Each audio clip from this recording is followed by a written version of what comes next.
Hi there, welcome to the second interview of the series Aikido Off the Mat. In this video series, we talk to Aikido practitioners who have integrated their practice such that they have taken Aikido out into the community in the form of workshops, talks, or other training that helps people understand and practice concepts and tools derived from Aikido. My guest today is Luke Archer. I met Luke on the Aiki Friendships Beyond Borders online event this May, where we were both presenting. He was the quiet, thoughtful guy who never butted in, but when he did speak, it was to say something nice or something really helpful. Luke is of Irish and French descent, born in Dublin in 1974. He is a writer and facilitator specializing in communication, conflict management, and educational development. He did a really awesome TED talk in Larochelle in 2013, in French, I might say, where he explained his passion, which we are going to discuss today, Verbal Aikido. Welcome to the show, Luke. Thank you, Gerald. Thanks for having me. So I kind of looked at your bio and I wasn't quite sure what your involvement in actual Aikido was. So yeah, could you explain a little bit, before we get into the kind of the main part of what you do, how you kind of connected with Aikido, how and when did you get started? Sure. I think it was over 20 years ago. I came into contact with Aikido. I was interested in developing I guess my physical ability at one stage, and I kind of stumbled into Aikido. And actually, at first, I found it really difficult. It was sort of learning to fall, and that was something that I actually had a phobia about. I talk about that in my first book. And it really, but I, as much as at first it was difficult for me to really get into it because of that phobia. I really fell in love with the philosophy, and that was something that I continued to study, and it wasn't until I really started to work on the Verbal Aikido training that I actually returned to it, and I said, okay, in the meantime I had gotten over the phobia and I was able to sort of actually embrace it more. And it was about 11 years ago I sort of returned to the actual physical practice of it. Yeah, excellent. So at the time when you did start Aikido, what were your expectations? You'd read about it or you'd heard about it from somewhere. Yeah, what was your feeling around Aikido at that time when you first started? For Aikido, for the martial practice, it was it was an idea of a sort of a smooth or a non-violent approach to managing conflict. That was the reason I chose Aikido rather than any of the other martial arts. And that stayed true to this day. It really is. Wow. The more you get into it, the more you realize that you're constantly aiming at using less effort and being smoother, as your practice develops. Yes.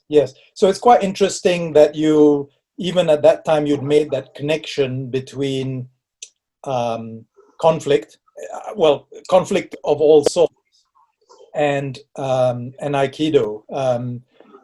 People often see Aikido or any martial art as, okay, well, I'm going to get some exercise. I'm going to learn self-defense. I'm going to learn how not to get beaten up in the car park, after my shopping or whatever it is. But you actually you made this connection in a broader way, which is quite interesting. You'd already made that. Would you say that, that's kind of pretty much why you started it? Yeah. I didn't have I didn't have a deep understanding of it at first, and I guess the essence. Not everybody has that approach to Aikido. You do go into some dojos and you find people are there maybe with other experiences, and they're sort of bringing a bit of their force or their style of encounter with people to the mat, and that kind of comes out. But the underlying essence, and I've had wonderful experiences with many different people from many different sort of, I guess, styles of Aikido, and that really does come through. You have this this underlying basis that there's a non-resistance you're looking for. So you're trying to work towards accompanying and embracing whatever's coming to you. I didn't have that idea at the start, but that's definitely what has come through over the years. Right. Yeah.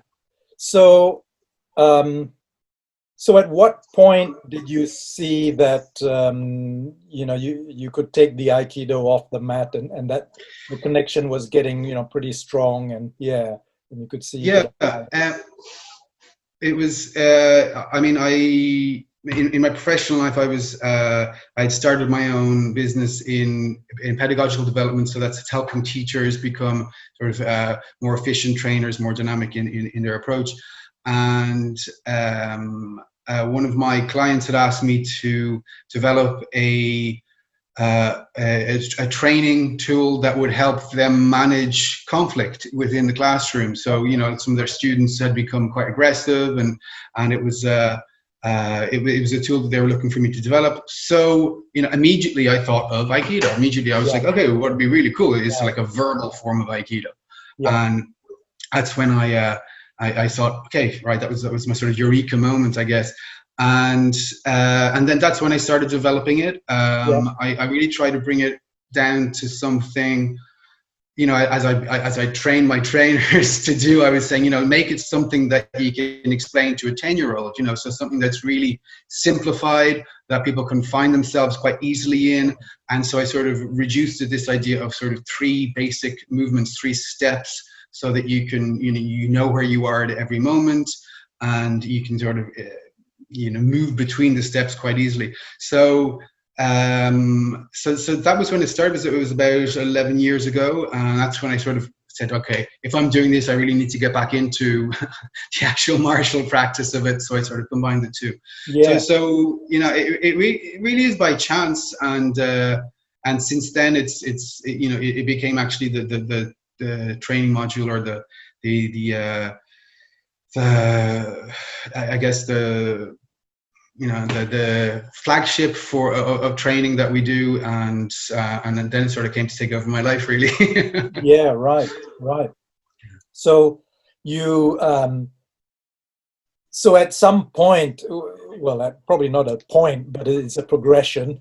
You distilled 3 steps, or 3, I think you said your 3 steps. So what are the 3 steps, and how did you get to those 3 steps?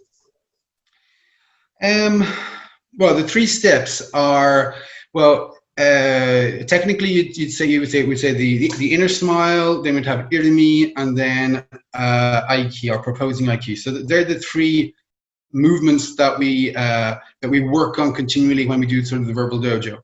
The inner smile basically pertains to your relationship with yourself. So it's me. The irimi is when you're going to encounter the other person. So it's you, and then the aiki is us. So this didn't come initially at first, but sort of working with kids and in schools, etc. We've had to try and simplify it and make it as easily understandable as possible, and that's what it's come down to. It's the steps are me, you, us. So that's where the focus goes. So like the inner smile is that focus on bringing it back to yourself, your center, which is from Aikido, but many other martial arts as well. That is a key aspect of the practice. It's just to being centered and recognizing where your physical center is, and moving with it, and understanding where another person's center is too. So that's the first step, which comes from practice, but also from, again, a lot of research. The second movement of irimi, there's other names for it as well, but we've sort of simplified it to that. is that encounter with the other person, and that's you come from that centered place, so you move towards the other person, and then once you've seen their perspective, then you can sort of move with them. And it's from practice on the mat. It's from, again, sort of research on these aspects of the practice that the 3 steps developed, and they haven't changed. That's still the same. 10 years later, it's we've become clear on it. It's not linear, as it's kind of set out in a form. It seemed like linear, but it's not actually linear. It's more of a dance. And you're sort of orienting yourself between the 3 steps, or even having the 3 at the same time. Right. Yeah. They kind of all happen together in a way. Yeah. So you brought it down to the 3 steps, and did you find that you can actually, having it brought it down to 3 steps, that you can actually then generalize it or bring it out back out again, and actually apply it in all sorts of situations? They're real. Some very essential steps, aren't they? Yeah, well, they are. Yeah, they're very much so. And like I said, it started off as just a training course that I was asked to do, and then it became, truly a philosophy of life, and a way to manage whatever's happening, and the unexpected, or situations that of course inevitably arise in life. But I remember my son a few years ago saying to me, "Dad, the biggest difference in you since you've been doing verbal Aikido is you don't get annoyed at the printer anymore." Okay. Well, okay. So, say again? I'm working on that. Well, I mean, this is the thing. I mean, you're developing this aptitude to be in self-observance and recognize when you lose your center. So when you do lose your center, you're like, it's not about sort of, whipping yourself and saying, "Oh, I shouldn't," but it's all right. I did lose my center there, and how long does it take you to observe that, and then how long does it take you to get back to it? So it's all in that returning to center, to be able to same thing. Whether it's a person or an object, you come back to your center. Yes. Where accept whatever feeling is there, and then go to that other object to try and understand it further, and then see how you can progress together. Yes. And so I suppose that's fairly straightforward when you've got, maybe you're walking on the street and there's a drunk and he starts swearing at you, and you kind of gathered the situation. You say, okay, right, this is what's happening. But what about when your mother tells you something, or somebody that you're very close to, and they kind of know your buttons? Yeah. Keeping that awareness. How what do you recommend to people around that? It's sort of keeping that awareness around you. Yes. Well, it's a profound question, because it's there's a few elements to that kind of make it that can make it kind of complex. Yeah. First of all, the fact the closer the person is to you on an affectionate level, the harder it is to deal with. So, and that's completely normal. So, dealing with somebody you don't know at all and they insult you, that can be kind of easy to take a distance and manage it accordingly. But the closer the person is, just like in a physical attack, the closer they are, the harder it's going to hit you. So, it takes practice. I mean, this is one of the key aspects to it. And in fact, verbal Aikido in any case is definitely something that is best used for relationships. So, and relationships that you have the opportunity to have maybe regularly with people. So, at Christmas or whatever, on these particular moments, that you're going to meet those people that you're going to meet. And that you're and that you maybe have difficulty with. Say again. That you may be faced with some challenges over the Christmas Exactly. month. Yeah. Exactly. So there are opportunities to practice, and Yeah. it comes down to that. You know, at first we started talking about people having cases, etc. But the cases are all opportunities to practice, and it may sound ambitious at first, but the you know, after a little bit of practice, what happens is that you start to say, yes, an opportunity to practice. Someone, you know, Right. somebody's showing themselves to be aggressive, and you're going, great. I get to get centered. I get to understand another person a little bit more, and I get to see what we can be constructive with together, or how we can connect together, or any one of those sort of IT solutions that exist. Yes. So do you believe that conflict is always, or maybe most often, or perhaps even always, an opportunity for something better to happen, like some transformation and growth? I truly believe that. Yes, conflict is inevitable, in the sense that people will have conflicting or different points of views, different needs. Yeah. And as long as there are different needs, there will be conflicting, you know, situations that arise. You know, verbal Aikido or any sort of other approach to conflict is not going to eliminate conflict. Yeah. But what it's going to do is help people learn to manage conflict. So and you know, whatever does arise, the quicker you're able to, you know, sort of, I guess, understand where you're at, and then turn yourself towards the other person, and not just focus on your own needs, but try and bring everyone's needs into the equation. Then you have an opportunity, absolutely, to grow and to have an enriching experience. Mm-hmm. That's that's probably something that's very much needed now. You know, we are seeing a lot of how would you say, creating boundaries, you know, and creating oh, it's us and them. It's this political party and that political party, or the people who want to wear masks and don't want to wear masks, or whatever it is. And there's a lot of anger involved in that. It seems to me that the anger actually comes before the cause. It's like these causes seem to be unresolved internal angers, really, and these causes are just excuses or justifications to actually lash out at somebody. Do you feel that it's a bit like that? You know, things are happening. Sometimes, yeah.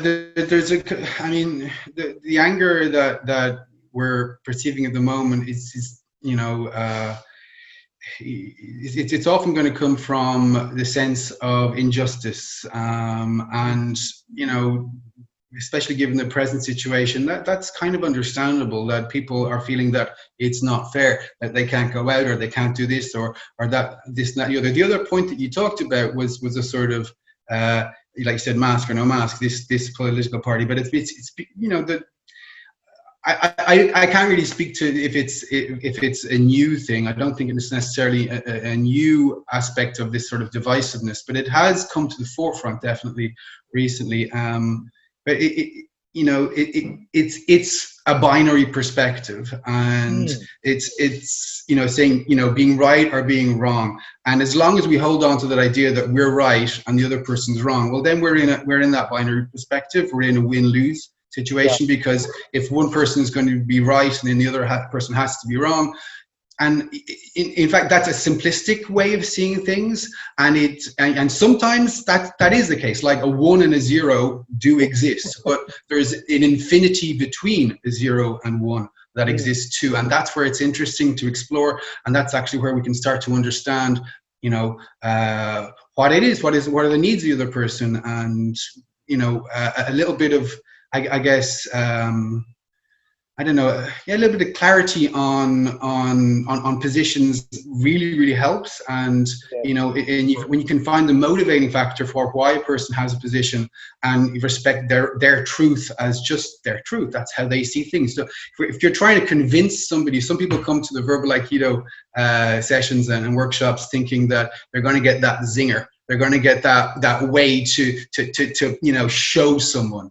Whereas it's not at all about that. It's much more about being okay with your own truth, and therefore being able to respect another person's truth and see what is possible in terms of connection together.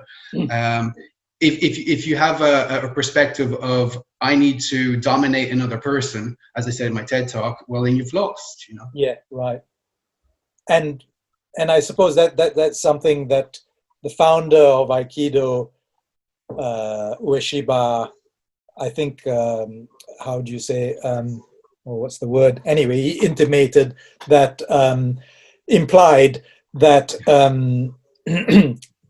that the fact of trying to dominate actually puts you out of harmony with universal, you know, harmony. And if you are able to keep that center, immediately you are the one who's stronger in a way, because you are keeping your center while the other person is actually going off center. Yeah. And so I think what he was trying to say was that if you're able to keep that center, then you have nothing to worry about, because you're actually protected, which is kind of the other thing which I was going to ask was, you know, you wrote a little article saying, can we protect ourselves through empathy? Yes. Yeah. So what would you like to, what did you mean by that?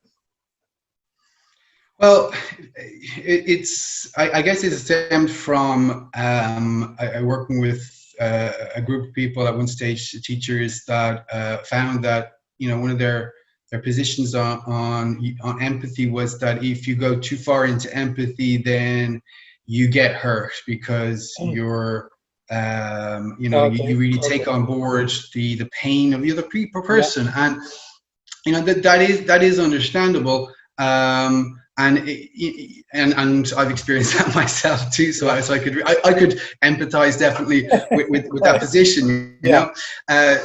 At the same time, what is I guess this idea of what we call protected empathy is to be able to enter into another person's perspective, and to be able, but also to have that, you know, that connection with yourself at the same time, like we said, that connection with self, the connection with the other person, and then sort of the seeing of the two or more people together. Yeah.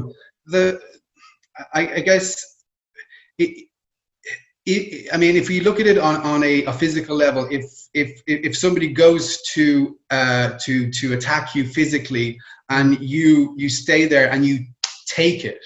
You take what the other person is sending to you. Yeah. Well, then you're going to get hurt because you're going to take it personally. Whereas if instead of taking the move or the hit personally, if you don't take it here, if you go alongside it and accompany it. Yes. And you try to see where it's coming from, or you try to understand where it's going to, or any of these aspects of it, or the form of it, the shape of it, anything like this. Then you're accompanying it. You're deeply trying to understand it. So you're empathizing with it. You're trying to put yourself in the position of that movement, and therefore you're not getting hurt. You actually are protecting yourself by going alongside it. Yes. So again, that stepping out of that binary perspective of saying, okay, I could take it, or I could run away. Yeah. Well, there are two options. There's always more options than we think. So to be able to sort of enter into that and say, okay, I'm not going to take it. I'm not going to run away. I'm actually going to go towards it. That takes courage.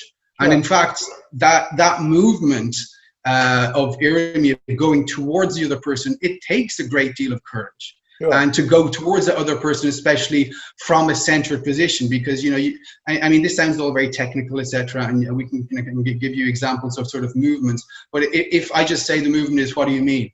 And if I can say, what do you mean, by going beside it? So that's me going beside it. But if I say, what do you mean? Yeah. Well, there you go. I'm not centered, and that's going to escalate the exchange further. So it really does take practice, but also, like I said, courage to be able to enter into that perspective of the other person with the sincerity to try and understand where is this coming from, or many other aspects of the attack. That's an interesting thing. And would you say that sometimes just the very fact of having that intention of coming alongside a person can, in some cases, completely diffuse the situation. Absolutely, I absolutely. I had a question a few years ago in Paris. One of the guys said, "So, how do you know if it's an attack? How do you know? I mean, somebody could say something and it may not be an attack. So, do you manage as an attack or not? And often it's not. You know, well, what we perceive as an attack in verbal aikido, we say yes, it's an attack. If you sense it as an attack, it's an attack. What's important is how you then manage it. So if you see it as an attack, you'll do that movement of getting centered and then going alongside it and sort of trying to understand it more. Sometimes people's way of expressing themselves is not very tactful or whatever. It's not necessarily their intention to try and dominate or humiliate or whatever, but that's just seems the way it comes out. And if you do something simple like, well, hold on, where's this coming from? Or even if you just go back to your center and even repeat the words that the person has said. So if they say, "You look terrible today," and you go, "I look terrible today." Hold on. They go, "Oh, well, what I mean is," and they'll reformulate it for themselves, and they'll, you know, and they'll. So you do need to do very often. You need to do very, very little, and that's what we aim towards. Less and less effort for, again, a maximum effect at the end. But you'll need to do very little to diffuse, as you say, and to de-escalate the exchange, to come back to that position of what we say conversation, which is much more balanced. Yeah. Well, the other side of that, which I was also thinking, was that if you come alongside them, you're already expressing empathy, and perhaps for some people who are aggressive, empathy is something that they might have experienced very little in their lives. You know, I mean, and some people come from families where it's non-existent, so they may come out into the world being quite aggressive because they just gotta be, you know, you just gotta protect yourself because everybody else is shitting on you, you know. And so what I've been thinking about lately is that, well, if you come in and you are actually, you've got that inner smile and you are giving this person attention, that might be the first time someone gives them attention. And so do you think that then the possibility would be that would already soften them, and they kind of melt into it because they've never had that, you know? It's kind of someone is listening to them, giving them attention, which means they're being acknowledged, which in a way is the first step to being respected. For real, yes. Very much agree with that, Gerald. It's there's something about empathy in the sense that if the way to learn empathy is to be surrounded with people who are showing empathy, and you know that, and to practice it. And we actually, that's part of the dojo experience. Is we have exercises what we call verbal stretching exercises, which are actually moments, and even on the mat it's the same. You're actually exercising empathy with the person in front of you. You're doing that second movement. You're right. Okay. You're ensuring that you're coming from a centered place, and then you're going into that movement of trying to understand them, but sincerely, without judgment. I mean, that 100% accepting of whatever they're coming at as their truth, and that is it's what we call that neutral listening or enhanced listening, and it's more than what we would call active listening. Active listening is really interesting in conversation mode, or if you're in coaching mode or anything like that. It can be really interesting, but in conflict, it can escalate.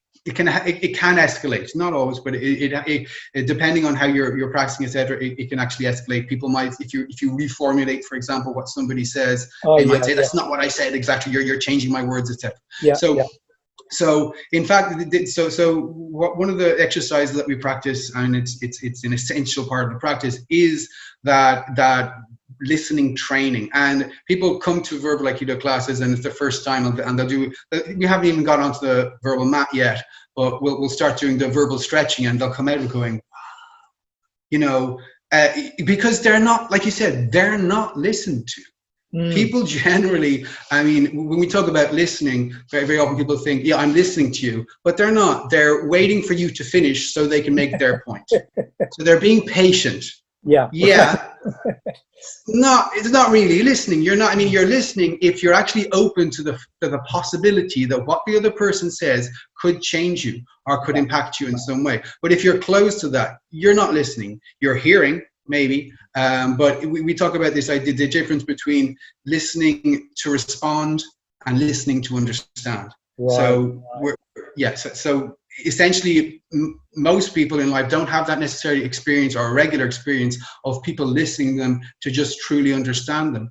And that is that sort of, that, you know, we say that the I guess the key behind verbal Aikido practice is practice. And, you know, the success in it depends on, of course, your intention, but your coherence and your congruence. But it's practice. Once you practice and practice and practice it develops, and you get those reflexes, and then you see the change. But the magic in verbal Aikido is that listening.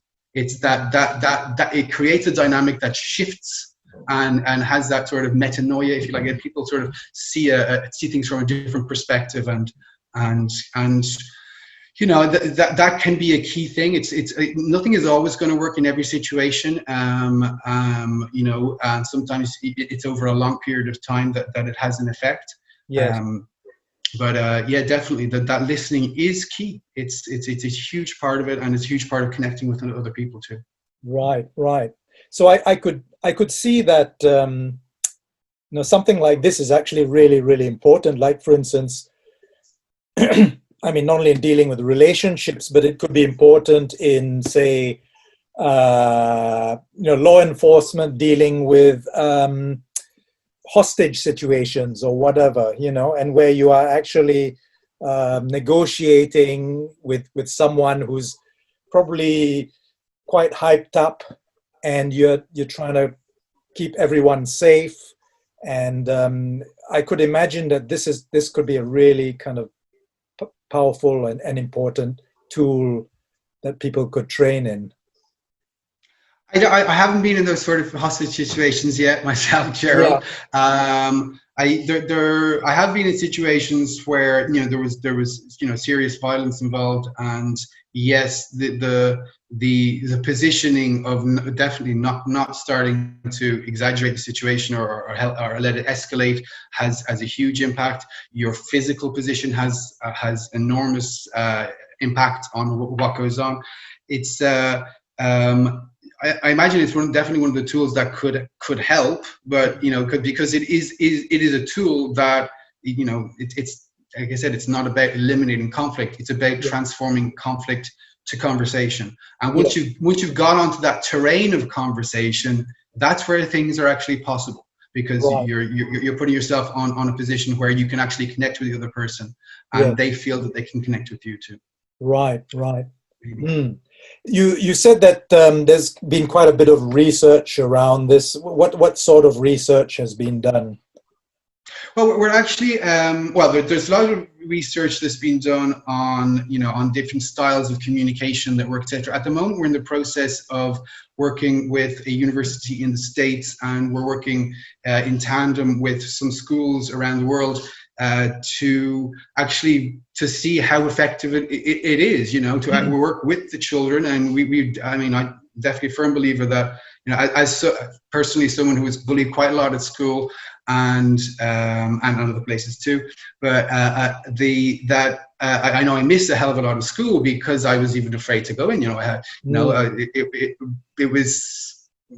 it was a traumatic experience for me.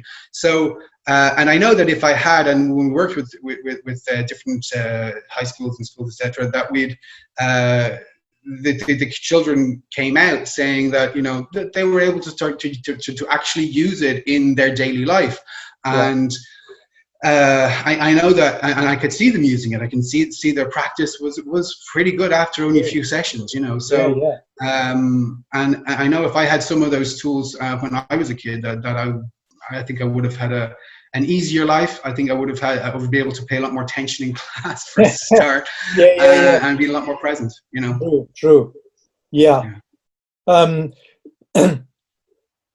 You ask an interesting question in one of your articles. I go back to it.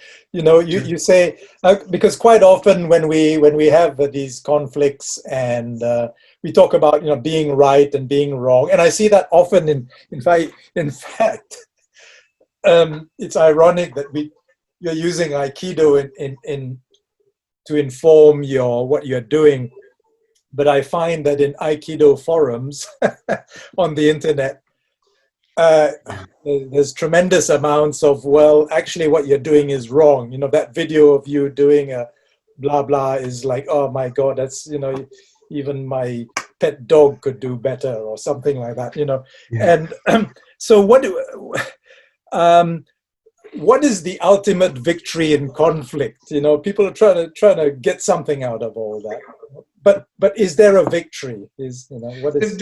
Well, you probably know it yourself. I think most people who've studied any aspect of Wishibas, or the founder of Aikido's work, will know that the sort of true victory is self-victory. And so that really it does come down to that.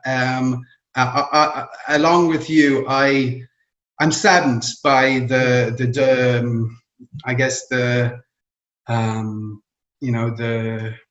antagonism that exists between the diverse branches of Aikido. You know, I mean, the founder himself said, you know, Aikido is a way for the world to become one big family. It doesn't mean that within a family people aren't different. Of course they're different. Of course they have their different personalities and their different ways of seeing things, but they are connected. They are the part of a whole, and that's what. When I hear these things, you know, it saddens me, because it's like people have forgotten. They've forgotten that we're all one. We're all connected. We all have the essence of unified. Again, if we come back to that, I'm right, you're wrong. You know, then we're losing sight of, you know, well, what do we actually have in common? And what brings us together rather than what separates us. And like I said, it's not to say we should forget about our differences. No, our differences should be what's enriching and how we can learn from each other, but not necessarily what separates us. And like I said, people forget that. But coming back to your earlier point of this, you know, this idea of separation, it also, you know, it transfers from other parts of their life into you know, just their vision of separateness in Aikido. It may stem from something else, right? From as well. So yeah, it is all connected. Yeah. And so when it boils down to it, you know, we have an idea of what a martial arts are, or we did. Maybe we did. You know, especially when we were kids. You know, for me, when I was a kid, well, it was, you know, Muhammad Ali was like huge at the time. Bruce Lee, we were watching the Bruce Lee movies. Actually, I didn't, because I wasn't allowed to. I was too small. But, you know, we all wanted to do kung fu, karate, and this and that. And so there was this idea about martial arts. And then we discover Aikido, and then it's like, it's a whole different, seems to be a whole different thing for some of us anyway. So you asked the question, is Aikido a martial art? I didn't read your answer, but what do you? What was the question about? What is your answer? Well, that was one of my more provocative articles, indeed. Yeah, I got quite a few reactions to it. It was quite interesting, and I enjoyed the reactions. Indeed, you know, the reason I brought it up was solely on that idea of the term of martial, in the sense, I mean, martial can be interpreted in many different ways, and whatever interpretation you have is your truth. It just, my personal view of it at the time definitely was that martial has this idea of warlike. So, whereas my counter thesis, I guess, was that that in fact Aikido was much more a Venusian art in the sense that it's more about love and harmony, and just taking the words of its founder, that it's about harmony and about love, and Aiki is love, and he kind of redefined the word itself actually.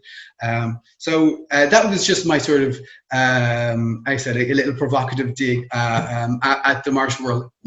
That said, I find, if you take martial to mean that sort of idea of discipline and training, yes, definitely, it's a martial art in that perspective too. So yeah, it was just a bit of fun. Yeah. Well, I think it's good fun, and I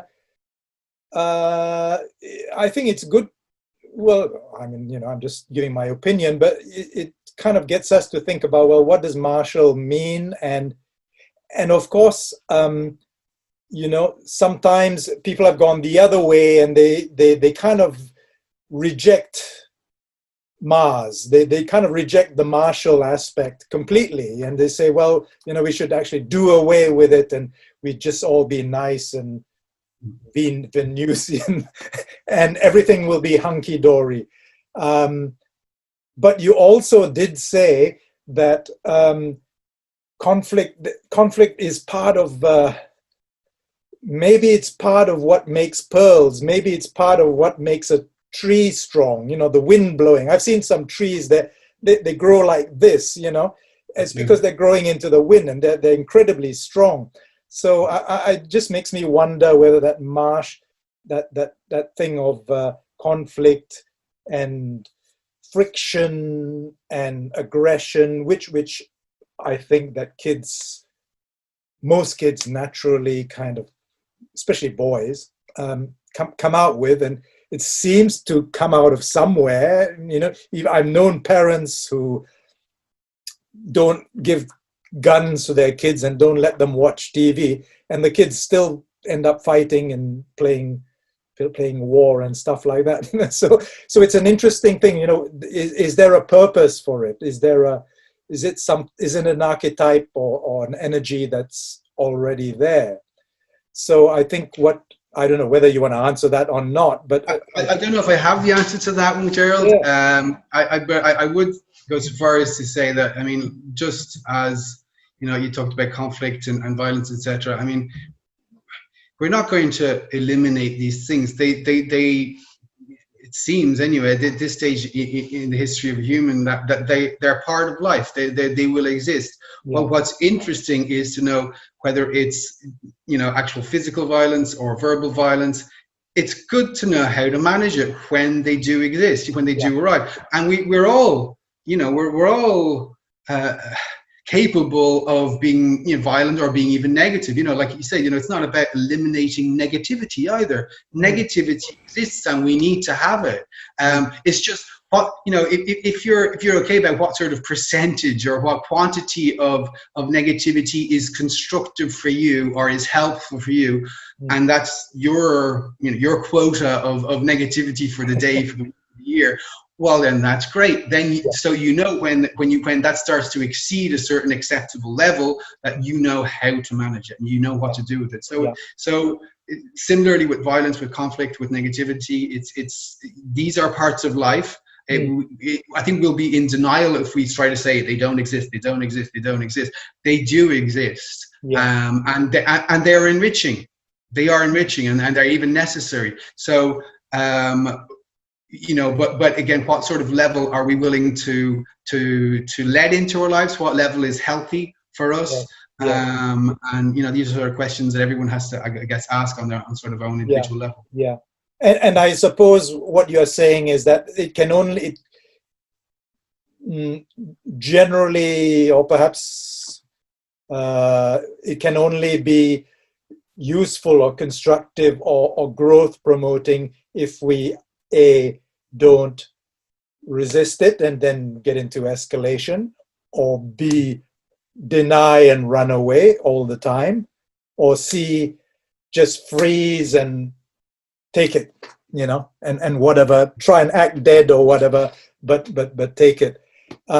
So, and those three kind of responses are generally what we are brought up to believe are the only three. And so you've come up with a fourth response, which is not commonly kind of acknowledged. And what you're saying is that this fourth response is the one that actually can be the solution to conflict in terms of, well, we can then use this fourth response to make conflict into a transformative and experience. So it sounds like a really, really important thing that we should, show kids, because kids, they watch TV and it's either, well, you bash the other guy or you run away or whatever. And here they're given an alternative. So what have you been doing? You've done a few projects. What have you been doing that you feel is really has been really significant for you in terms of bringing that out into the world? Well, we've had quite a few opportunities to work with kids in schools, and that really is the most, I guess, gratifying experience. Is to hear the testimonials from kids about what worked, how the practice has, even if it's saved them from one difficult experience, that's already something that is again, that's extremely gratifying. Like you said, we do have lots of projects at the moment, kind of transformed, and that's something that we had to manage, was obviously with the pandemic, that we've had to, we have to sort of resituate ourselves.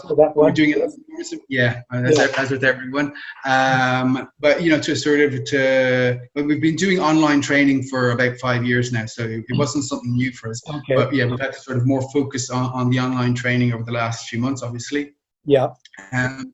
And it's also given me a little bit of space to do what people have been asking me to do for years, which was to sort of bring out a new book and sort of bring everything up to date with that. So that they're the sort of kind of main projects at the moment.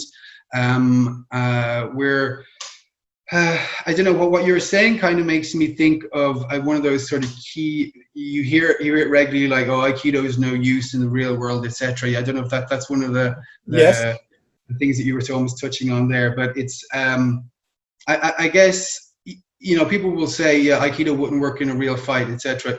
And on some level, again, how I would answer that with using true verbal Aikido would be, I see where you're coming from with that. Is the objective to win an exchange or win a battle like that? Well, then, Aikido, it's not about winning. So you're right. You're comparing two things that aren't actually not in the same ballpark. So, but if the I guess the finality or the objective that you're aiming at is to maintain, or we could talk about sustainable relationship development. If you're there to actually to have a relationship with the other person and to ensure that actually has the best possibility of being sustained on a long-term basis, well then Aikido is pretty good for that. Whether it's physical or verbal. So tell us more about your book so that we can get people to find out how they can get it. Sure. So what's your book about, and how can they get it? Okay.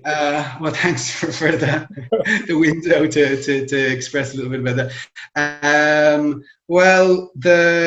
wrote two books. Actually, initially I wrote kind of a big block of work on it, and a couple of people said to me, Luke, it's too big. You need to break it up into 3 volumes.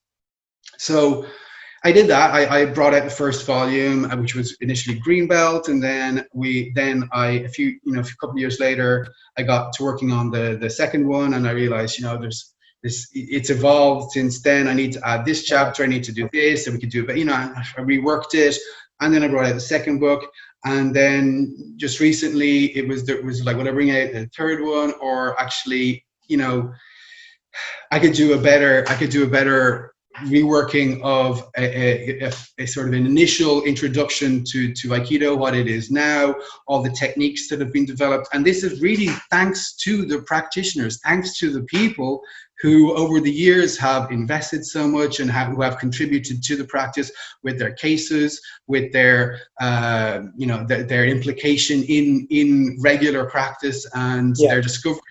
Because it's very organic, I mean, we don't go into the practice saying, right, this is what we're going to prove. We're going into the practice going, you have sort of, you intuit, you sort of think, what about this? And you explore it, you develop it, and then you see, does it work? And I have great chance to be working with a guy called Luc Pavon, who is, he's a high school teacher, and he's a physics and chemistry teacher. So he's that very scientific mind. And regularly, and at least once a year, we sort of block a week and we sort of have what we call Aiki labs, and we insult each other throughout the day. Verbal knives at each other. Well, that's what it is. It's like if we're going onto the mat and we're just practicing and trying out new moves, etc. So we'll do that regularly. And I guess, this is, like I said, these are the sort of the things that help contribute towards the practice. So we're testing stuff. He's got that very scientific mind. I've got much more that, I guess, artistic mind. So we've got a good complicity in developing the tools that we then share with other people, testing them out first. But I guess this, you asked me about the book. This book, the book that's coming out in September, there's the ebooks coming out first on the 1st of September. On I think the 21st of September, there's going to be the paper version of the book, if you prefer to actually have one in your hands. And then there's the audiobook that's going to come out a little bit later than that, in October. So what it is it's a real update of what's going on. It's a real true introduction to Verbal Aikido as it is nowadays. It's chock-a-block full of activities that you can do straight out after reading a chapter. You can go out and do something, a little simple exercise. Right. Sometimes you got to sit down with yourself and sort of think about a few things, but it really is, it's a progressive walk through. I try to give that sort of dojo experience as much as possible, sort of to bring people through what they experience when they come to Verbal Aikido practice sessions. And lots of examples taken from my life, but also life of many students, and the sort of general attacks that they get. So examples of what to avoid, what's going to get you into more trouble, but also, sort of simple, I guess, personalized ways of doing things, because the practice really comes down to you making it your own. And it's not me telling you, use this phrase. It's me saying, try this intention. And with that intention, put your own words behind it. Say that in the form that actually works with your own style of expression and communication. And essentially, that's what works, and that's where we see for people, because, like I said, it comes down to that sincerity, that congruence of communication in the end. So what is the book called? The book is called From Conflict to Conversation. Yep. Okay. And it's the Verbal Aikido Practitioner's Guide. It's, like I said, it's the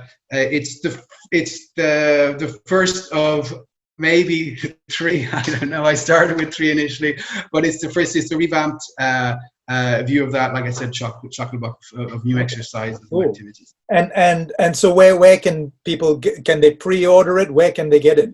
You can pre-order online on Amazon. There's for the ebook, you can pre-order it already before it comes out. And like I said, from the 21st of September, on Amazon, and then I think little by little it'll infiltrate into just your general bookstores. You'll be able to have the paperback version, and then I haven't got the full details on where the audiobook will be available, but I'm sure, as in many places as I can manage. Yeah, sure. Great. Well, we'll put a link, and just try and encourage people to get it. So I'll get it myself. And if people are really interested in your system or your approach, do you actually have courses that people can do? I mean, does it have to be in person, or can they do? Did you say you have something online that people could actually go through a course, find out more about your concepts and practices? Yes, that's correct. We have various different sort of approaches to, again, depending on the people's availability and learning style. We have certification training, if people are actually interested in developing the practice to become facilitators themselves. That's kind of intensive. It's over the course of about 9 months. Now, the other approach to things that might is probably the most popular, which is the online dojo, it's like a gym. People will come along and, we'll do the regular activities that are based on the 3 steps. So you're going to do a centering activity, you're going to do what we call irimi, or sort of a listening activity like stretching, and then you're going to get on the mat and people are going to throw attacks at you when you're ready. And you're going to be given obviously techniques and moves to feel it out. You do need to feel it. Yeah. And it's, it really is the first moment where you feel that, for example, somebody's used verbal aikido on you and you feel somehow destabilized but not put down, and then they propose that connection with you and you're like, yeah, that makes sense. Yeah, you can only feel it. It really is. You need to feel it to understand, I guess, what it's about. So that's the dojo. That's the verbal dojo. You can there's online practice in French, in English. Every week there's at least 1 class at the moment. Okay. A week. And that's throughout the year. And then there's also individual accompaniments, which we provide as well. There's a couple of people who are qualified to do that. Right. And so that'll be through your website? Yeah, I can give you the links later if you want. You can post. Yeah. Sure. Cool. Yeah. So I guess the place to go, the starting place to go would be verbalaikido.org. Yep, verbalaikido.org. Yep. That'll get you into the club. And then there's a few other sites too. Cool. Anything else you want to share? Yeah. Well, no, I guess that's it really. I mean, I guess the core part that I think people come out of it knowing is that they do develop sort of confidence to be able to manage attacks. And I remember it's a funny example, but I remember there was a girl who'd done about 4 sessions, and every time she sort of brought a case, and then we worked in it, and she found sort of different directions that she could go with it. And then I think it was the 5th week she came and she didn't have a case, and I was going, well, that's great, no one's attacked you this week, and she's like, she was kind of disappointed. And I remember sort of going, okay, well, maybe something's going to come up. The following week she came back and she was beaming because she had a case. And she told me, I mean, we didn't even get a chance to do the same. She was straight in there saying, guess what happened to me? It was the day before. So she was sitting at her desk, and it wasn't even her boss. It was a colleague of hers came in and had a file and said, what the hell sort of crappy work do you call this? On her desk. She grabbed, and she was like, she grabbed a notebook and she was like, oh, excellent. Sorry, hold on, an attack. So what's your attack again? And she started taking note. And the guy said, no, I don't mean to attack you. And she goes, no, please, I need this. I've got a class tomorrow night. Go ahead. And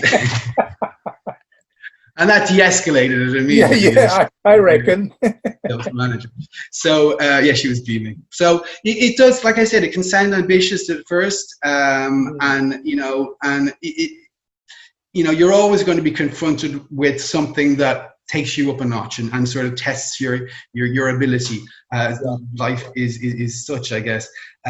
But once you start to develop that confidence, you actually attract it less. You can see that, like in the school ground, where you can sort of look around a schoolyard and say, you can almost sense the energy of people that might get that are almost, passively they might get attacked or whatever. Other people who have that sort of energy. So, once you develop that confidence in yourself that you can actually manage attacks, number one, you'd attract them less, but number two, when they do happen, you're like, gratitude, I get an opportunity to practice.